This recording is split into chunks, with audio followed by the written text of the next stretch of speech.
Wow, that light is really strong. Just so you're aware, that light is really strong. Why don't you move it over a little bit so the projector's not right in your face?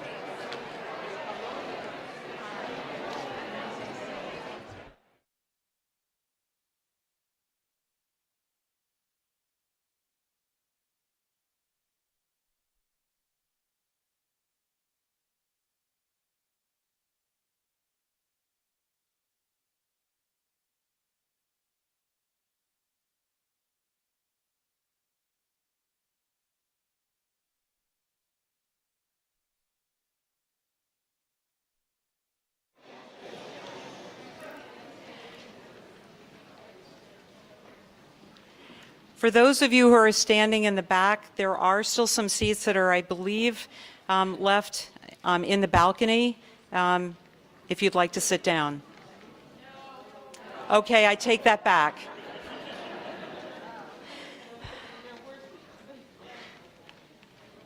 So good evening and thank you for coming. There is a Jewish prayer that expresses reverence and awe for synagogues and other places of worship. In Hebrew, it's called Matovu. How goodly are our tents, O Jacob, your dwelling places, O Israel. As for me, through your abundant grace, I enter your house of worship with awe in the safety of your sacred place. That is Matovu, the first two lines of Matovu. Interestingly, the first line of this prayer is a quote from Balaam, a man sent to curse the Israelites when they were wandering in the desert, but is instead overcome with awe at God and the Israelites' house of worship. The first line in this prayer is the only prayer commonly said at Jewish services that is actually written by a person who wasn't Jewish. And it is about entering a house of prayer and a house of worship. We are all here together this evening to mourn precious lives lost, to honor their memories, to seek and find comfort in the company of this, our wonderful and amazing community, and to find understanding what each of us today and in the days to come can fully appreciate the true enormity of the events in Pittsburgh and how these events impact Jews here in Burlington and around the world. My name is Karen Paul. I'm a member of the Burlington City Council and a member of this Jewish community, and I am proud to be among you this evening. We have a number of people who will be offering words from their hearts on the unspeakable, hateful, and vengeful tragedy this weekend, and perhaps most importantly, they will be imparting their message of resolve and unity.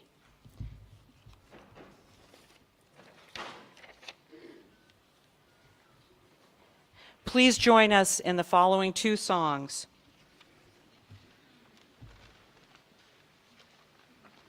Hello, my name's David Edelson, Rabbi David Edelson at Temple Sinai. To make the people standing feel comfortable, those of you who are physically able, I want to ask to stand now. And I want to ask you to introduce yourself to the people on either side of you.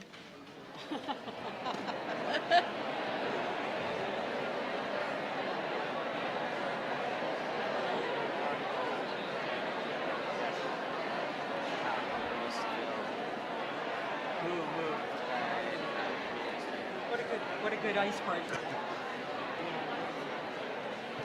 Sorry. Okay. And you... Oh, this is good. I think we're just going to start the song.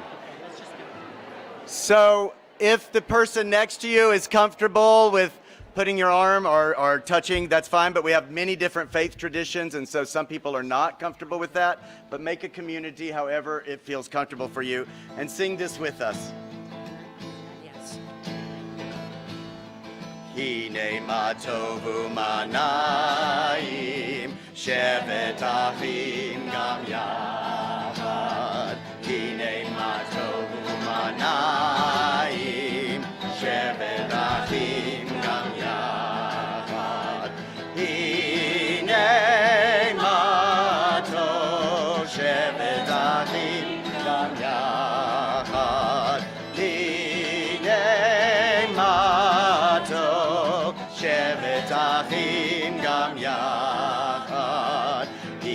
ma tovu manayim, shevet achim gam yachad.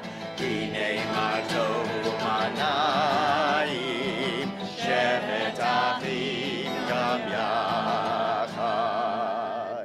How good it is and how pleasant for brethren, for those of us who are in kinship of faith, to be together in unity.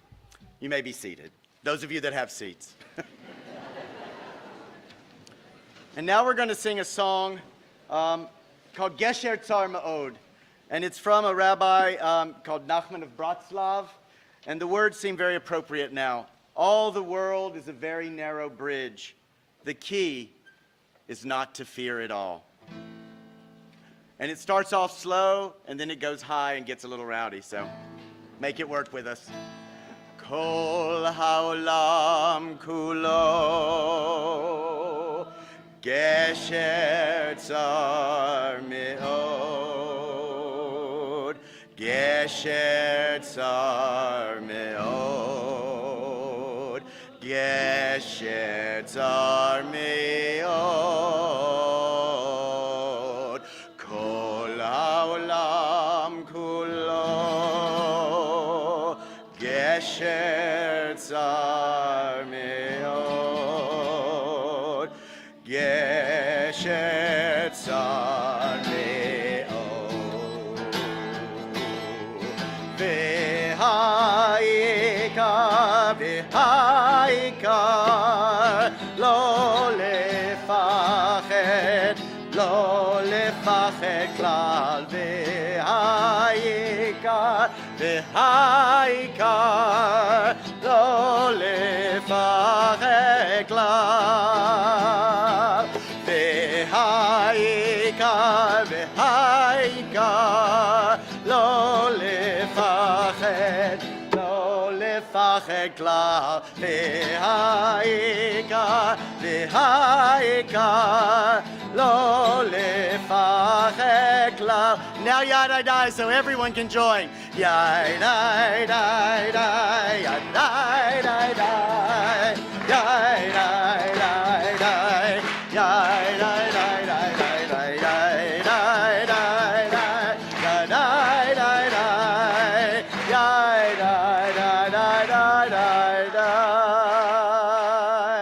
Kol haolam kulo gesher tzar me'od, gesher tzar me'od.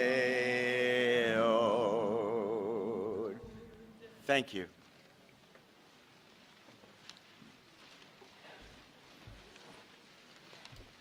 Thank you. That was beautiful.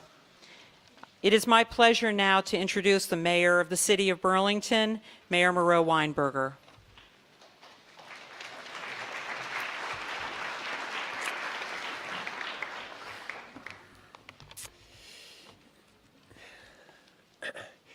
Good evening, everyone.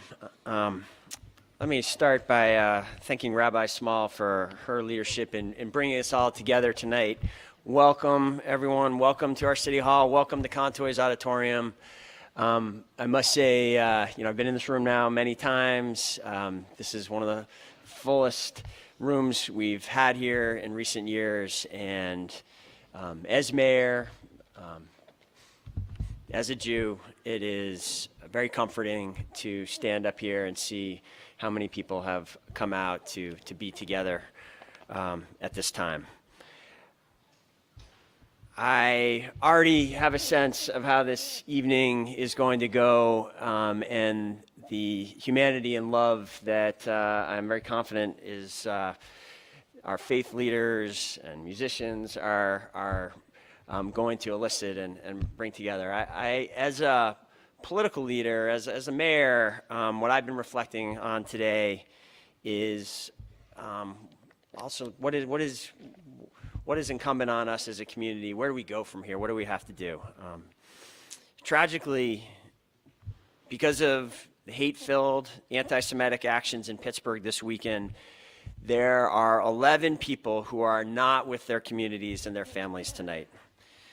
Joyce Feinberg, Richard Gottfried, Rose Mallinger, Jerry Rabinowitz, Cecil Rosenthal, David Rosenthal, Bernice Simon, Sylvan Simon, Daniel Steele, Melvin Wax, and Irving Younger are not with their families tonight. What happened in Pittsburgh this weekend was a product of two deeply troubling trends in America. The first is something that I've talked about and we've debated as a community many times before here in Burlington, and that is the laws and the attitudes on gun policies that we have in this country.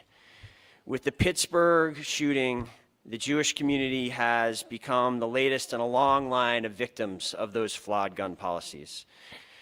Burlingtonians have been on the forefront of calling for change here in Vermont, and thankfully, we are finally starting to make progress.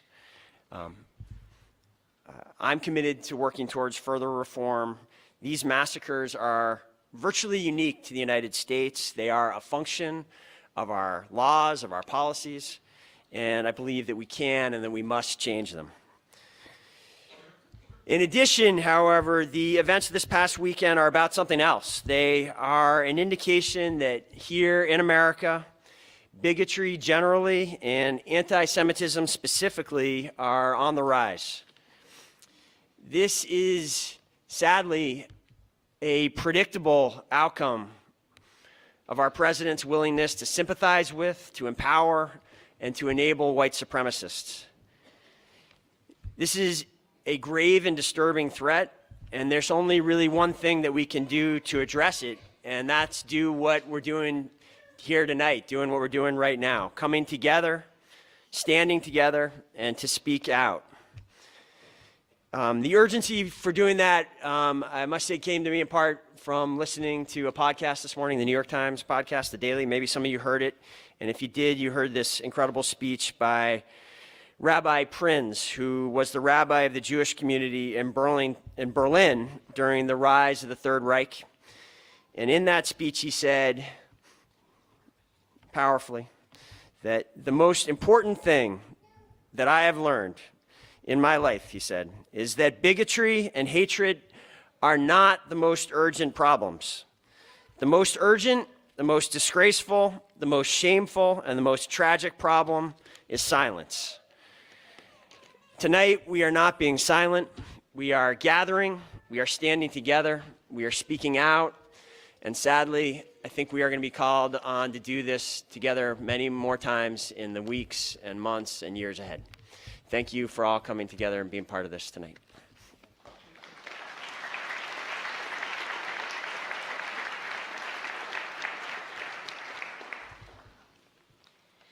We are very privileged to have with us tonight the Lieutenant Governor of the state of Vermont. It's my pleasure to introduce David Zuckerman.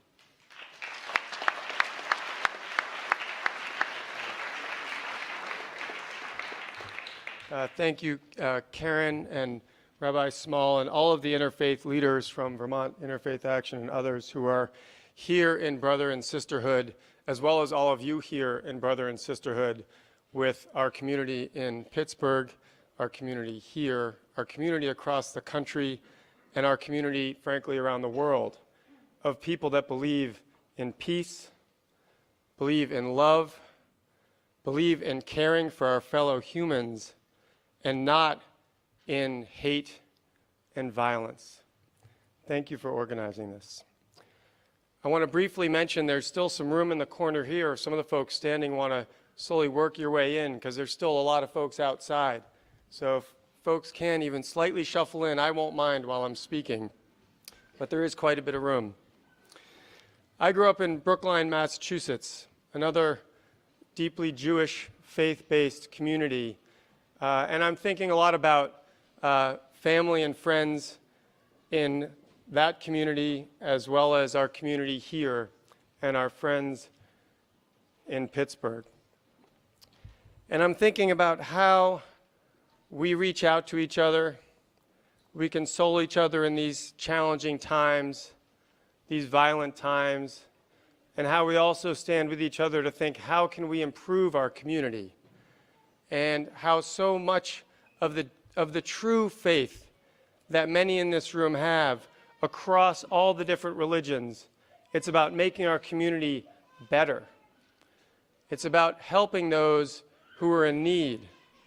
It's about giving love to those who are in pain. And that's what we must continue to do. As a political leader, a white, male, cis, economically stable, in power, I want to say it is most incumbent upon those of us who have the privileges that we have to speak up for those who are most vulnerable. And if we as political leaders and religious leaders speak up against the hateful rhetoric that we are seeing from our president and other political leaders, and sadly even from some religious leaders in this country, who will if we don't? And that's why we are here, and that's why we are in places of worship all across this country, in halls of governance all across this country, arm in arm, spirit in spirit. We will get through this, not just this moment, but the bigger this. We will hold each other's hands, we will hug each other, and we will continue to speak up and speak out. We need to bring reason to hate. We need to bring love to pain. And we need to bring peace to hostility. Thank you.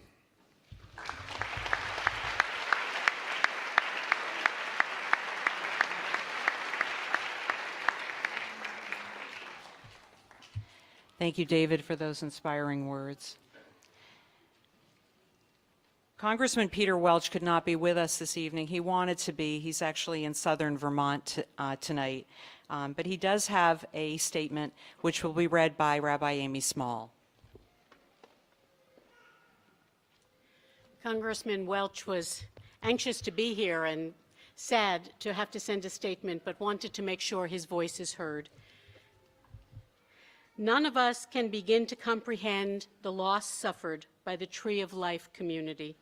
None of us can begin to comprehend the evil that would inspire someone armed with combat weapons and malignant anger to take the lives of 11 extraordinary individuals who gave selflessly to their communities and lived each day with love for neighbor and stranger alike. Yet all of us can be inspired by the example set by the Tree of Light community. They have redoubled their commitment to each other and to their resolve to love their neighbors and help all among us. The devastating tragedy happened in an extraordinary community.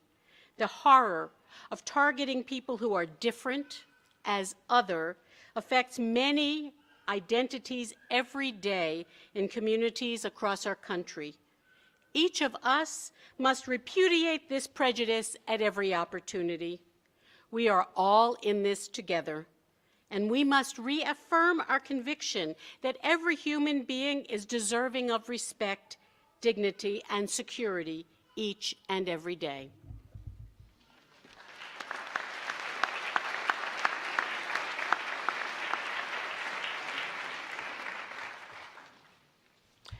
Our first reading this evening will be from Sharon Lifshitz, the Assistant Director of UVM's Hillel.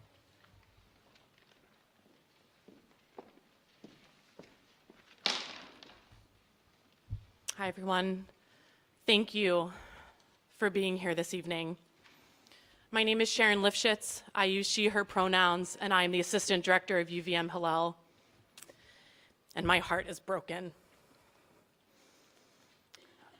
I find that in times of immense sorrow and also in times of immense joy, when things just feel so overwhelming, that I turn to Judaism, my Jewish faith, for some guidance, maybe a little comfort to help me try to center what's happening.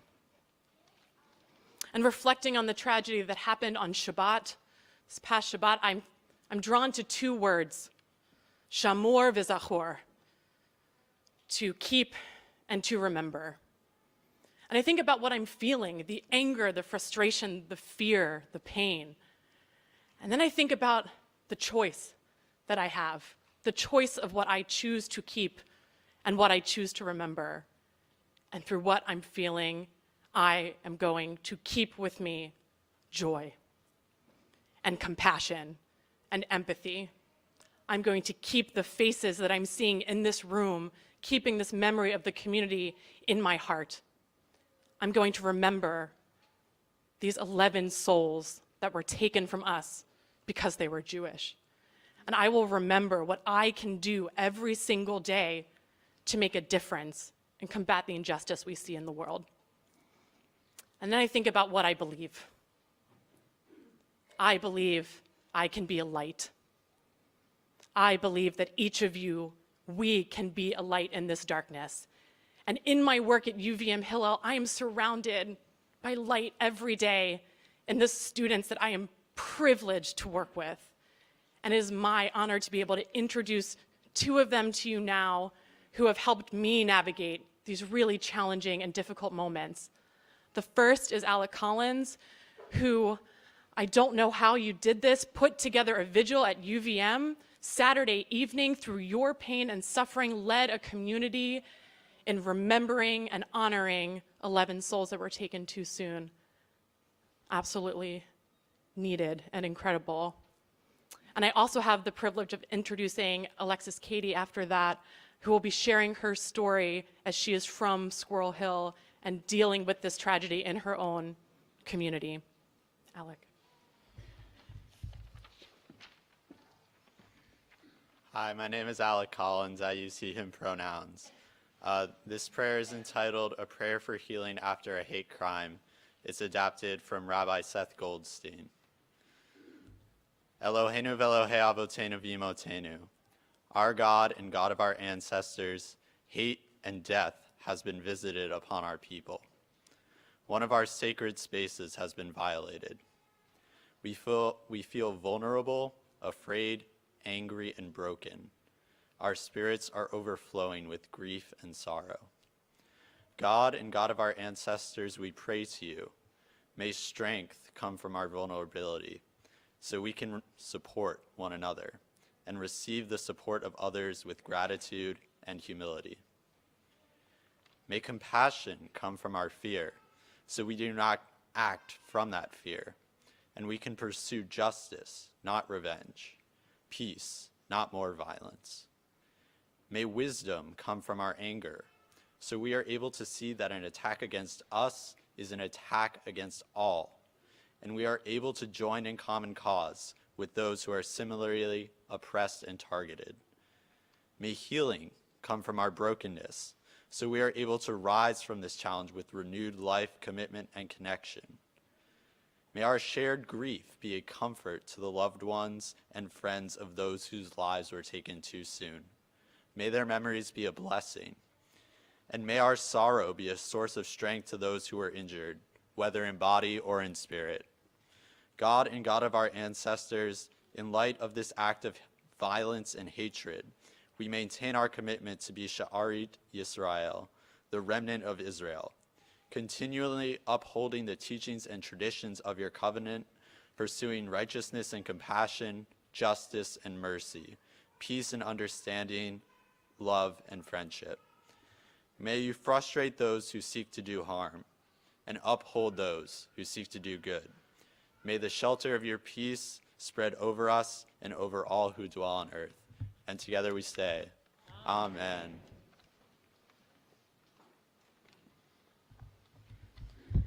I never thought it would happen near me.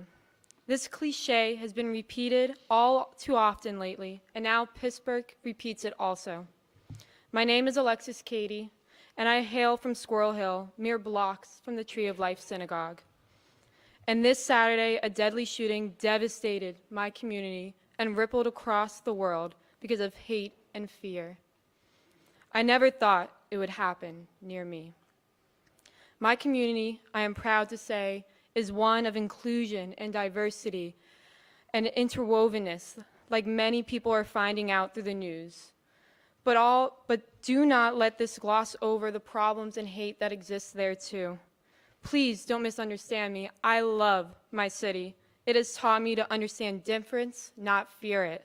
But it is also a place where racism, prejudice, and anti-Semitism exists, whether in the shadows or in the daylight. And these issues exist in every part of our country, in some way or another. We must stop glossing over them. It is hard to confront this, but to stop it, to stop adding to the shootings, the bombings, the misunderstandings, we must confront it in every community we are a part of. To stop the repeating of the phrase, "I never thought it would happen near me." We must act, small and big. We must vote. We must talk and try to understand each other. We must be caring and pull people in, not push them away. Do not let this phrase spread to more places. Fight it. Pittsburgh feels your support, but do not let it stop tonight. Support your own communities, confront these problems, and help with the solution. We need each other for this. Otherwise, one day we will all be saying, "I never thought this would happen near me." Thank you.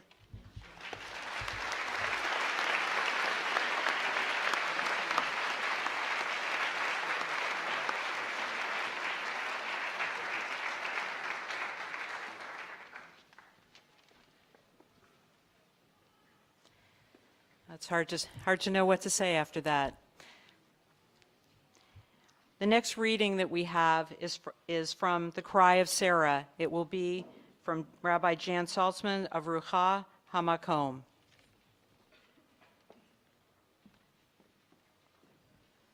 So, holy brothers and sisters, I invite you to silence your cell phones.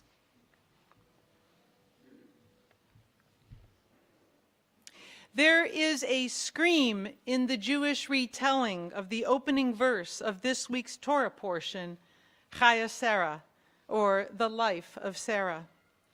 This week, our tradition asks, why is the portion called Life of Sarah if in fact it is the announcement that she has died? What caused her to die? Our tradition offers a midrash, an imaginative reflection on the opening verse of the Torah portion, Chaya Sarah, the life of Sarah, by connecting it to the binding of her son Yitzchak of Isaac in last week's Torah portion. Last week, her husband Abraham sneaks off in the morning with their son Isaac to walk 3 days to a sacred mountain in order to offer Isaac up to God.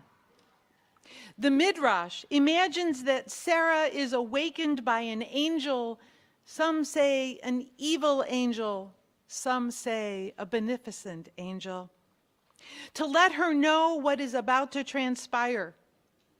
And she screams a scream that shoots through time and space, and it is that scream which interrupts Abraham's knife. And with that scream, she dies. In solidarity with each other and all those who suffer needless execution by madmen, I offer that there is a very great power in a scream. Our scream can interrupt the violence. It can bring to the world the interruption that it needs in order to recalibrate our nation, our world actually, towards the arc of justice. We must never hold that scream inside of us. We cry out from our deepest core to interrupt and redirect. Our voices are our tools. Our feet follow the clarion call of the outrage. Time and time again in Torah, it is our screams, our calling out, our vayikraing that initiates the moment when change begins. when the move towards liberation is initiated, when justice rains down from the heavens upon us all, but only when we call out for it to start raining. May we all find that scream within us and let it out. Who knows what evil we might dismantle?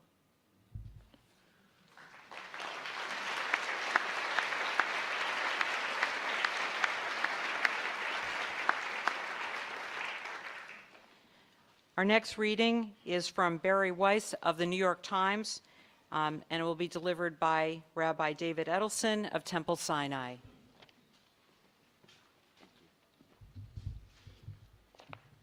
Hello, everybody. I so appreciate you coming. This is from an editorial that she wrote a few days ago called "A Massacre in the Heart of Mr. Rogers' Neighborhood." We are living in an age when anti-Semitism is on the rise here at home. You need only think of last year's chants of "Jews will not replace us" in Charlottesville, or the president's constant attacks on globalists, international bankers, and the corrupt media, all of which are commonly associated with Jews in the minds of anti-Semites. It isn't at all surprising that these rhetorical tropes have translated into acts of violence. According to the Anti-Defamation League, anti-Semitic incidents rose by 57% in 2017. And even if Mr. Bowers also reviled the president as insufficiently nationalist, he said, "There is no Make America Great as long as there is a kike infestation." Every Jewish community in America will now have to make sensible decisions about how to ensure that they are not the next victims of such a crime. But those hard choices should not make us forget the core values that make communities like Squirrel Hill what they are: welcoming, big-hearted, and profoundly decent. One of the gifts of the Jewish experience in America is that because we have been so welcomed and so safe here, these values have been able to flourish.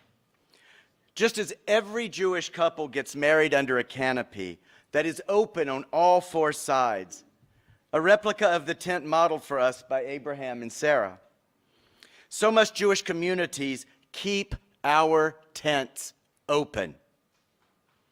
This is the true source of our longevity and our resilience. Now, the Jews of Pittsburgh joined the growing list of communities around the world that have been terrorized by anti-Semitic fanatics, from Kansas City to Brussels to Mumbai to Jerusalem. The heartbreak is indescribable. But Squirrel Hill, I am certain, will continue to live by the values that Jews have sustained for more than 2,000 years. Those values can never be gunned down.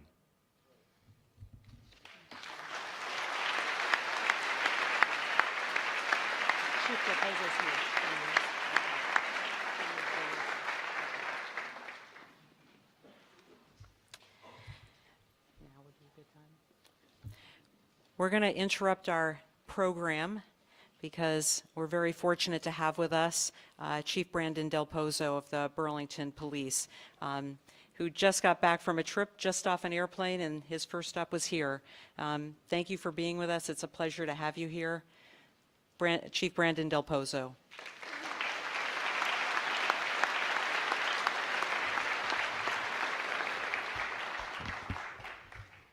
Usually when I speak extemporaneously, I use humor to bridge the gap, and I'm at a little bit of a loss tonight because I don't think I can avail myself of that technique. Thank you for asking me to take the podium. I'm Jewish. I've been bat mitzvahed when I was young. I was so proud of my grandfather for fighting in World War II as a paratrooper against the Nazis that I enlisted in the ROTC to continue that tradition, to defend our values. And when I was young, I was in a secular Jewish family. I loved Hanukkah, 7 nights of presents. Not so hot on Yom Kippur. And I would wonder how Jewish I was I Jewish enough, you know? Not just to enter the kingdom of heaven, but was I Jewish enough to meet the needs of the religion and to feel authentic? And one of the things that my grandfather would always say is that when they come for you, don't worry, you're Jewish enough. And I never quite forget that, you know, when people ask me if I do the tefillin or not, if I do the, wear my yarmulke, I've had some heart-to-hearts with the rabbis.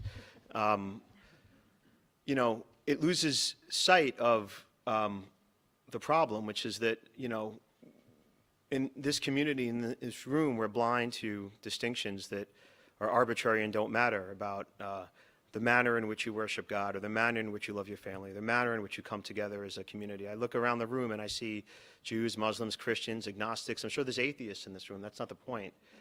But in the eyes of hate, you're Muslim enough, and you're Jewish enough, and you're agnostic enough, and you're atheist enough. And, you know, I was just, the Army, I hate to go back to the Army, I'm a cop now, has a saying, this will defend, we will defend. And I was looking around this room, standing behind my deputy chief, and I said, this we will defend. Thank you.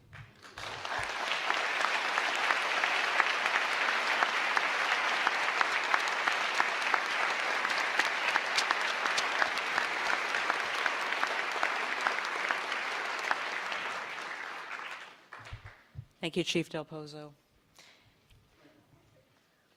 The next reading is the 23rd Psalm, and it will be delivered by Rebbitzin Drazy Junik.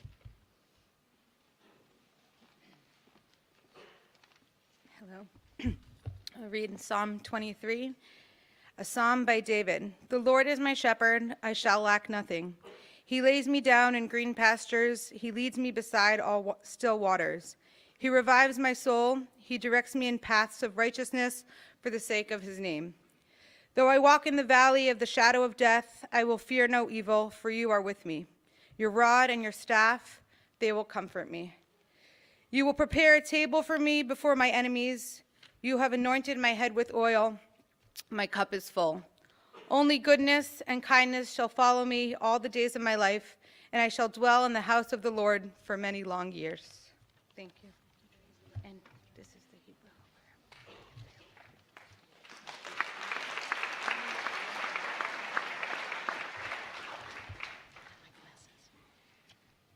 We're going to chant the 23rd Psalm. Mizmor leDavid, Adonai ro'i lo exalt, v'nei odeshe yarbitzeni, al mei menuchot yenachaleni. Nafshi yishovev, nafshi yishovev, yancheni v'magaglei tzedek leman shimo. Kam ki elech begeitz al mavet, lo irara, ki ata imadi,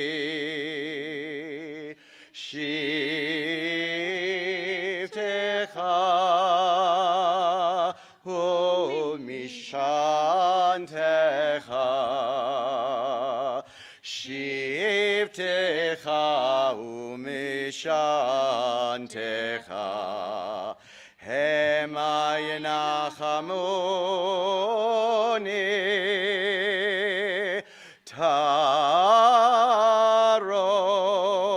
lefanai shulchan taroch lefanai shulchan taroch השולחן נגד צורריי. דשנת ושמן ראשי, דשנת ושמן ראשי. דשנת ושמן ראשי, כוסי רוויה.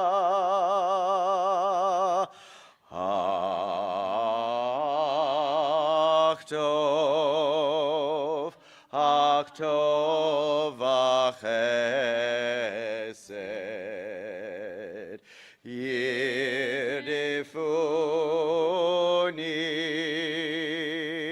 כל ימי חיי,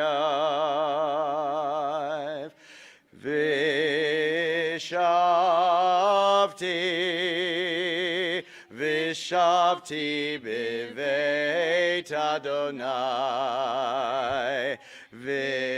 ושבתי בבית אדוני לאורך ימים. Please join us. Lai, lai, lai, lai, yai, lai, lai, lai, yai, lai, lai, lai, lai, lai, lai, yai, lai, yai, lai, yai, lai, lai, lai, lai.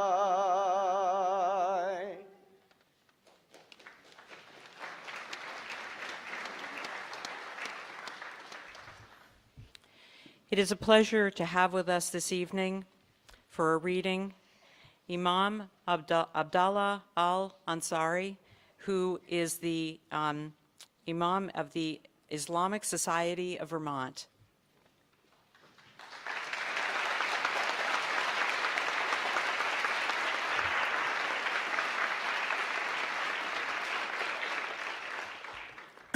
Good evening. I have two selections from the Quran that I would like to read. The first one,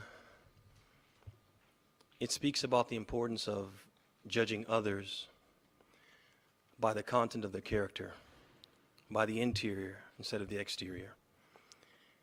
It also addresses the importance of being steadfast and patient in the face of misfortunes and adversity. The second reading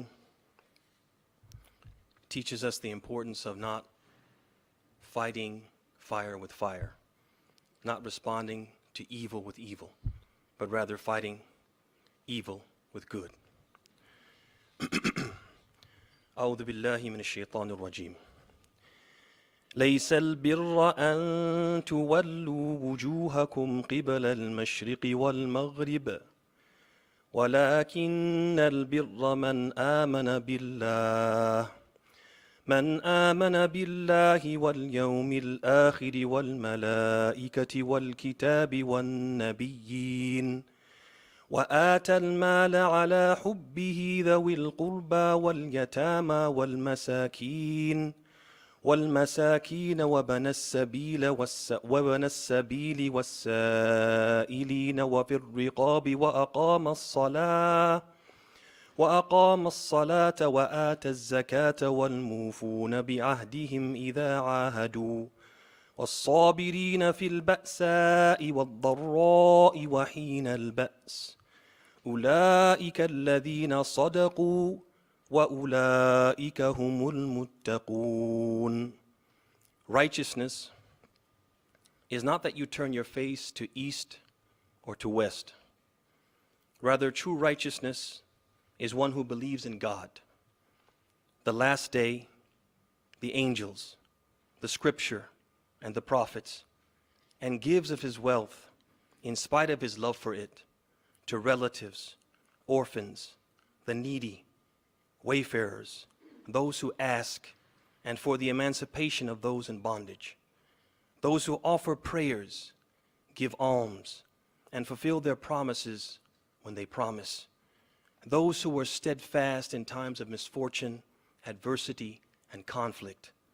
Those are the ones who are true, and it's they who are conscious of God. ولا تستوي الحسنة ولا السيئة ادفع بالتي هي أحسن فإذا الذي بينك وبينه عداوة كأنه ولي حميم وما يلقاها إلا الذين صبروا وما يلقاها إلا ذو حظ عظيم وإما ينزغنك من الشيطان نزغ فاستعذ بالله إنه هو السميع العليم. Good and evil are not equal. They can never be equal. So repel evil with that which is superior, i.e., goodness. You will find that he who had previously been your most bitter enemy will become your nearest and dearest friend. But none is granted this level of tolerance and self-restraint except those who are patient, and none is granted it except the one granted a great share of goodness. And if there comes to you from Satan the evil suggestion to retaliate, to fight evil with evil, then seek refuge in God. Indeed, he is all-hearing and all-knowing. Thank you.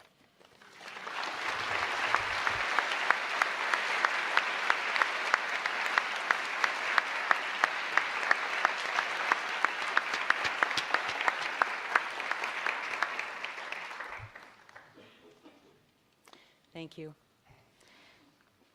Our next reading, First They Come, will be delivered by Reverend Ken White of the College Street Congregational Church.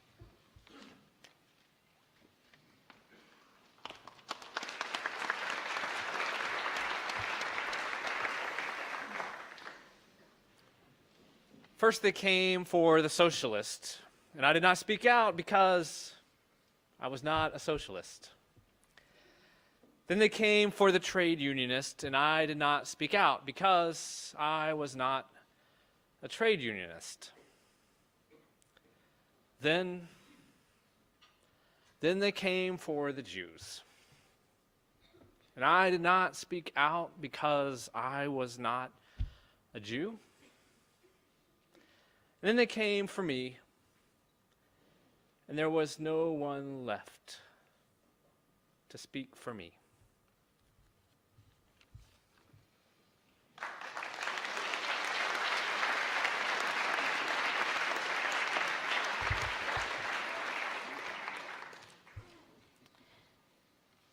With the HIAS statement and a reading from Abraham Joshua Herschel will be Rabbi Amy Small of Mojave Zedek Synagogue.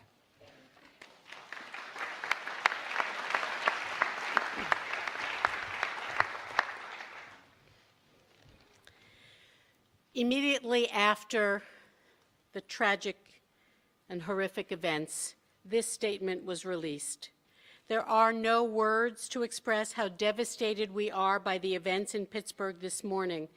This loss is our loss, and our thoughts are with the Tree of Life congregation, our local partner, the Jewish Family and Community Services of Pittsburgh, the city of Pittsburgh, and all those affected by this senseless act of violence. As we try to process this horrifying tragedy, we pray that the American Jewish community and the country can find healing. HIAS is one of 9 national refugee resettlement agencies. They partner with the United States government to resettle refugees as part of the Refugee Admissions Program. HIAS was founded in 1881 as the Hebrew Immigrant Aid Society, and it was originally an organization to help Jews, and now it is an organization for Jews to help the world. It was called out as the reason for this massacre, and so they issued another statement, and I'll read a selection from it. Some of Judaism's wisest traditions are around mourning. After someone dies, we are told to sit low to the ground and to really sink into our grief. Only after we have engaged in the mourning process do we rise up and return to our lives. And rise up we will, even more committed to the Jewish movement for refugees, more than ever before. But in this moment, we take the time to lean into our grief and to lean into community and to stand lovingly with friends, families, and communities of those who lost their lives in Pittsburgh. In deepest sorrow and solidarity from all of the staff at HIAS. Many of us will now redouble our efforts to work with HIAS on refugee resettlement as a result of this tragedy. Now, the words of Abraham Joshua Heschel: to despair is to betray. To us of this generation who have walked through the ruins of aborted dreams and desecrated ideals and have arrived at the 20th century, the supreme question is, how does the road sign read? Abandon all hope, ye who enter? Or, to despair is to betray. At the end, God's mercy will prevail. The one road sign may be almost everywhere. The other road side is revealed in the lives of those who would rather suffer than bear falsehood.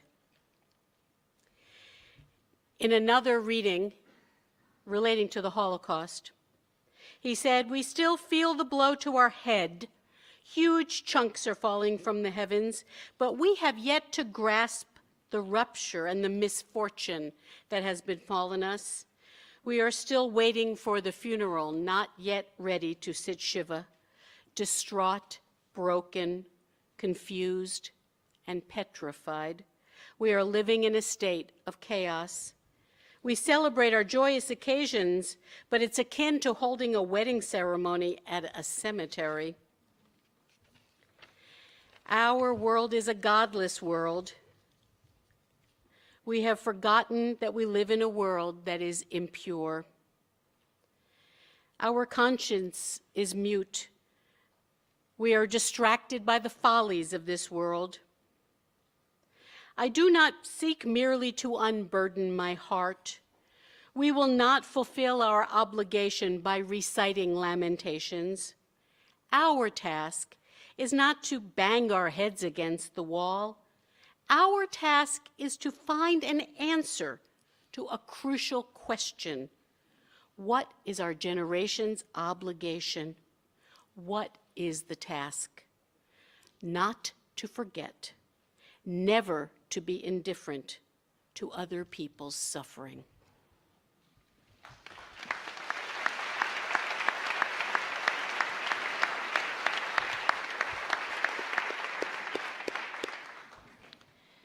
The next reading, Dreaming of Home by Merle Feld, is from Reverend. Just so used to saying it. What can I say? Reverend Earl Coopercamp, the president of Vermont Interfaith Action. Thank you. I'd like to acknowledge that we're joined here this evening by the Right Reverend Tom Ely, the Episcopal Bishop of Vermont. So welcome, Bishop Ely. Sisters and brothers, even though our hearts are broken this evening, our hearts by God's providence are called to love deeper, stronger, and longer than the hatred of anti-Semitism, than white supremacy, or than Christo-fascist nationalism. We need to learn to live together. It says in Proverbs, Mishle 29:18, Where there is no vision, the people perish. We will not perish because we are that vision as we gather here. Muslim, Jew, atheist, agnostic, Buddhist, Christian. We gather here, men and women. We gather here, trans, bi, gay, lesbian. We gather here as that vision to continue to love in God's way. Dreaming of Home by Merle Feld. We want so much to be in that place where we are respected and cherished, protected, acknowledged, nurtured, encouraged, heard, and seen in all our loveliness, in our fragile strength, and safe in all our trembling vulnerability, where we are known and safe and known. Is that possible?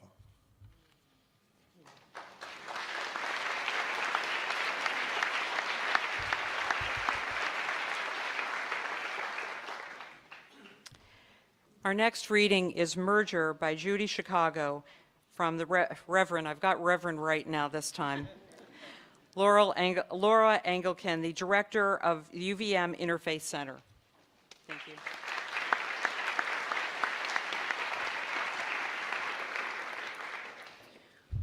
For many of us, poetry is a kind of prayer. So hear this prayer from Judy Chicago.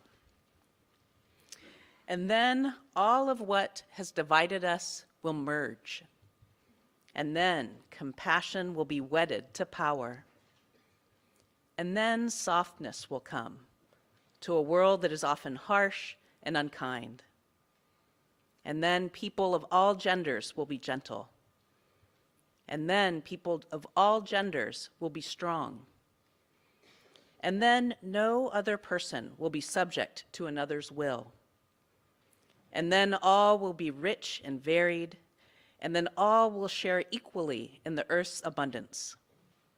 And then all will care for the sick and the weak and the old, and then all will nourish the young. And then all will cherish life's creatures. And then all will live in harmony with each other and the earth. And then everywhere will be called Eden once again.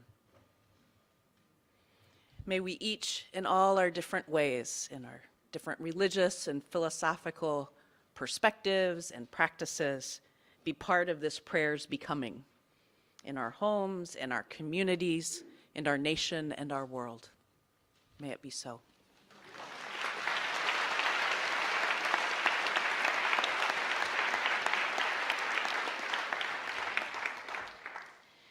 It is my pleasure and honor to introduce the former governor of the state of Vermont, former ambassador to Switzerland, member of our wonderful Jewish community, and just amazing Vermonter, Madeline Kunin.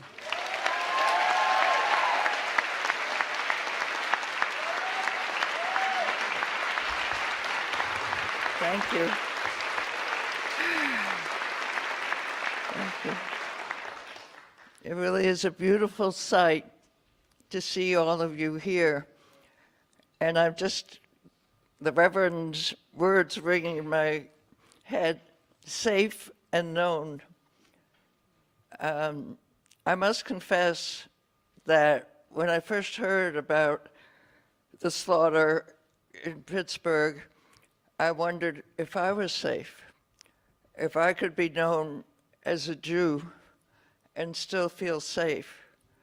Well, looking at all of you, I think you make all of us who are Jewish or whatever religion we are safe.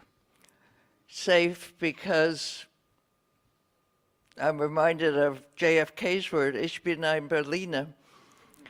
And I think you are all Jews at this gathering.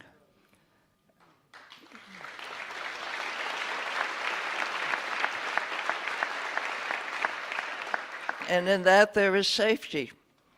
There is safety in numbers. There is safety in declaring who you are, declaring that you have nothing to do with anti-Semitism and you never will. Declaring that you will fight against anti-Semitism and be identified as one who does so.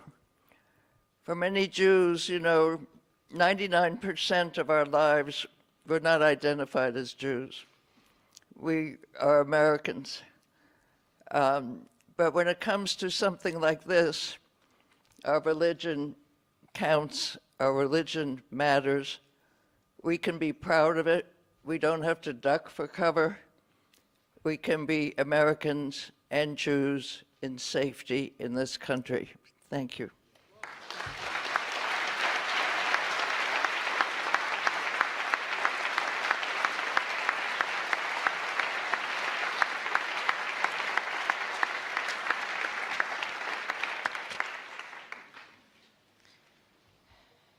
One of my favorite songs is Oseh Shalom. I'm so glad that it was chosen. Please join us in singing Oseh Shalom.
Next, we're going to have a candle lighting done by UVM Hillel, and that will be followed by a reading after. Oh, you are? Susan. We're doing the reading first? Oh, okay. Sorry, I guess are we doing the lighting first? No, we're doing this. Okay, I'm sorry. We're doing the reading first. Nishmat by Marge Percy. This is Susan Leff, the Executive Director of the Jewish Communities of Vermont.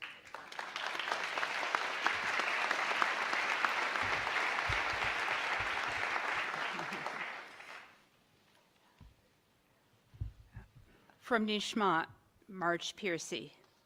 We are given fire to see against the dark, to think, to read, to study how we are to live, to bank in ourselves against defeat and despair that cool and muddy our resolves, that make us forget what we saw we must do.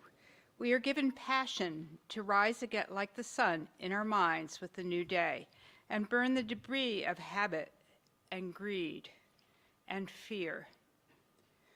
We stand in the midst of the burning world, primed to burn with compassionate love and justice, to turn inward and find holy fire at the core, to turn outward and see the world that is all of one flesh with us, see under the trash, through the smog, the furry bee in the apple blossom, the trout leaping the candles our ancestors lit for us. Thank you.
The traditional Jewish prayer for mourning is called Kaddish.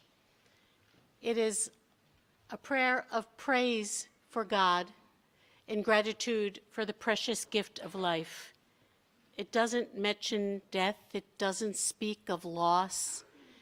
It speaks of the great opportunity we have to live as human beings and to be God's partners in this world.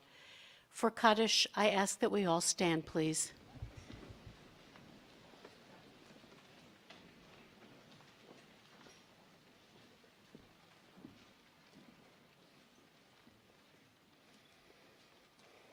I know you can't all see, but the sight of those 11 candles is both beautiful and heartbreaking and dramatic. May the light of their lives and who they were never die out.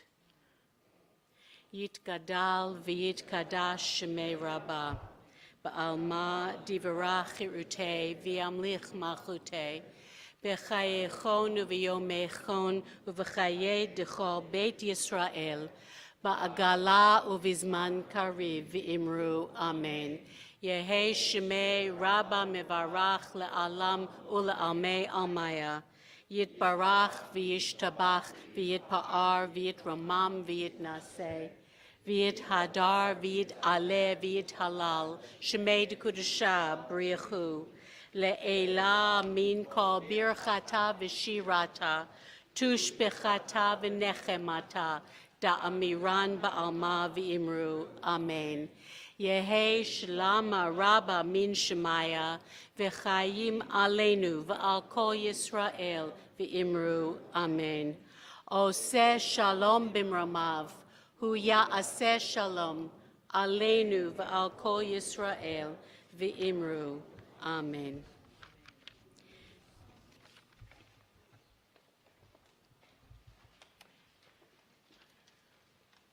You may be seated.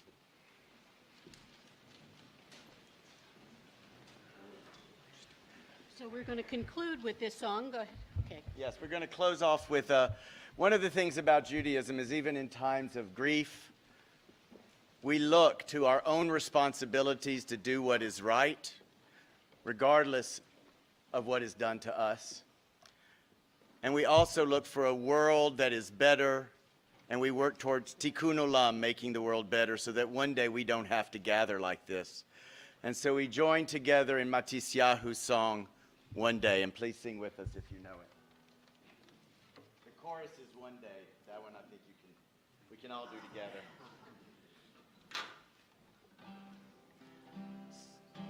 Sometimes I lay under the moon and I thank God I'm breathing.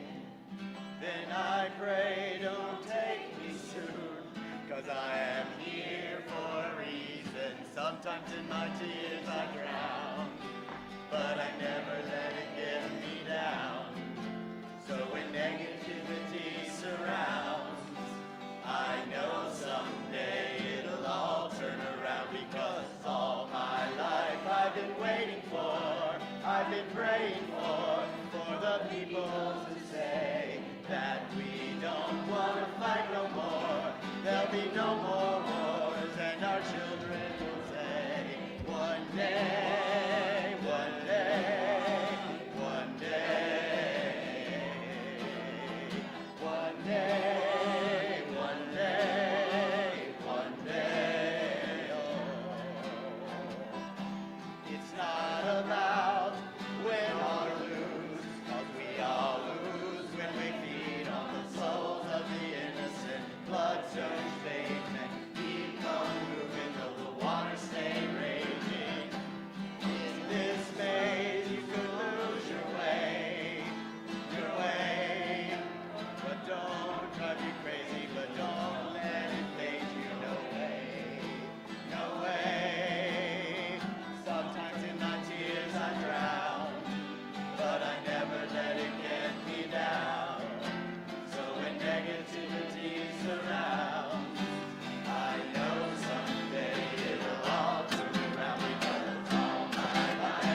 Thank you so much.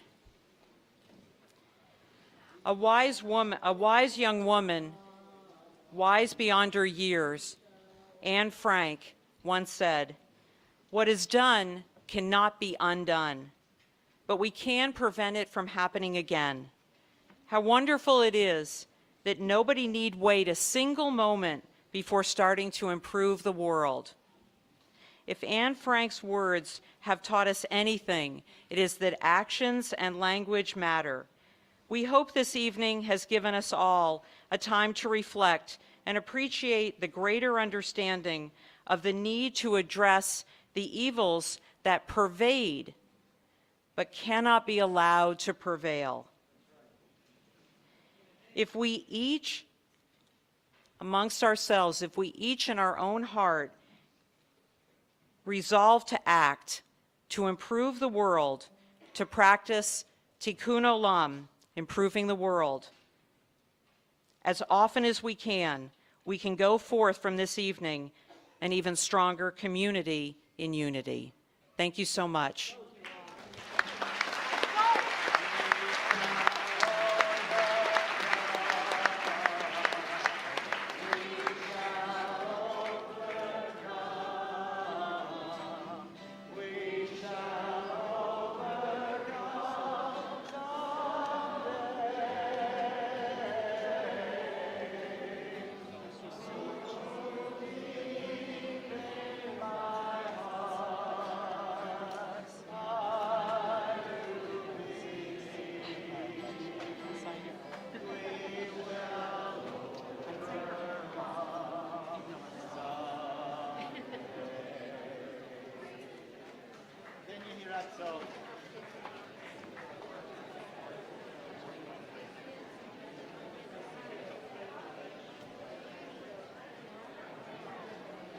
Maybe. Yeah, a long time ago. Yeah.